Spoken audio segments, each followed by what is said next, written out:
বাজার করার নাম করে এসে খাবার দেওয়া হচ্ছে। হ্যালো এভরিওয়ান, আমি অনিতা চলে এলাম আবারও একটা ভিডিওর সঙ্গে। সবাইকে ওয়েলকাম। তোমরা সব কেমন আছো? আশা করছি ভালোই আছো। আমিও মোটামুটি আছি। তবে আজকে মানার একটা স্পেশাল দিনে মা মেয়ে রেডি হয়ে বেরিয়ে যাচ্ছি। একটু মন্দির যাব, পুজো টুজো দেবো, আর ওর পরীক্ষা আছে, স্কুলেও যাবে। তো তার জন্য একবারই স্কুল ড্রেসটা পরেই যাচ্ছে, কারণ এসে তখন সামলাতে পারবো না, লেট হয়ে যাবে। যেহেতু পরীক্ষা, স্কুল না গেলেও হবে না। মানে অন্য সময় ঠিক ছিল, কিন্তু পরীক্ষার সময় তো স্কুলে যেতেই হবে, তাই না? বকতে বকতে কিন্তু আমি একদম পৌঁছে গেছি মন্দিরে। আর এই মন্দিরটা তো তোমরা সবাই চেনো মনে হয়। আমি তো প্রত্যেকবার এই মন্দিরেই যাই। আমার কেন জানি না এই মন্দিরটাই যেন সব থেকে বেশি ভালো লাগে। ওর থেকেও ভালো ভালো মন্দির আছে কেরালাতে, কিন্তু আমার এই মন্দিরটা বেশি ভালো লাগে। তো গিয়ে পৌঁছে গেলাম, একটু শর্ট নিয়ে নিলাম। তারপরে এই যে এখানে একটা থালি নিয়ে নেবো, পুজোর ডালা আর কি। এখানে তো এইভাবেই ডালাগুলো পাওয়া যায়। তো এই ডালাটা দিয়ে পুজো দেবো মানার আর মানার জন্মদিনের জন্য। তো যাই হোক, এই যে মানা নিয়ে চলে যাচ্ছে। তো এখানে মানাকে বলল, একটা পুরোহিত মশাই বলল চুলটা বাঁধো, তাই ও আবার বাঁধলো। আমার কথা শুনে না, চুল বাঁধতে চায় না। তো এই যে পৌঁছে গেলাম বকতে বকতে মন্দিরে। তারপরে দেখো পুজো দেওয়া হয়ে গেছে। ভেতরে কিন্তু মানে অ্যালাউ নেই ক্যামেরা করার। তারপরে বাইরে মন্দিরগুলোতে ঘুরে এই যে চান্দারাম দিয়ে দিয়েছে, মানে চন্দন দিয়ে দিয়েছে আর কি।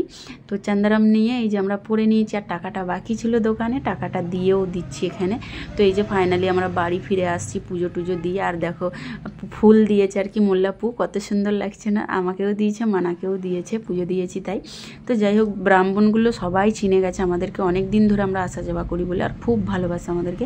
তারপরে বাড়ি এসে মানা ছুটে গিয়ে ব্যাগটা নিয়ে আনলো, কারণ স্কুলের টাইম হয়ে গেছিলো পরীক্ষার। তো ছুটে গিয়ে ব্যাগটা নিয়ে এসছে। দেখো মজা পড়ারও টাইম পাইনি, তাই অটোতেই পড়তে পড়তে যাচ্ছে। ওই অটোতেই আমি ওকে স্কুলে নামিয়ে দিয়ে আসবো, কারণ লেট হয়ে গেছে। এই দেখো স্কুলের কাছে নামিয়ে দিয়েছি, ও চলে যাচ্ছে। তো ওকে কেমন লাগছিল সেটাও জানিও। তারপর আমি বাড়ি চলে এসেছি ওকে দিয়ে। এবার রান্নাবান্না করে আমাকে আবার কাজে যেতে হবে। তো মানার জন্য একটু পাস্তা বানিয়েছিলাম। তো পাস্তা তো মানে পছন্দ করে, ও জানতোই না যে আমার জন্য আজকে একটু পাস্তা বানাবে। আর পায়েস টাইস কিচ্ছু বানিয়ে দিতে পারিনি, আর কাউকে আমি কিন্তু ডাকিওনি, কোনো কিছু করার ইচ্ছেও ছিল না। তো সবাই বললো একটা কেক কাট, ওর ভালো লাগবে, না হলে কেমন একটা দেখায়।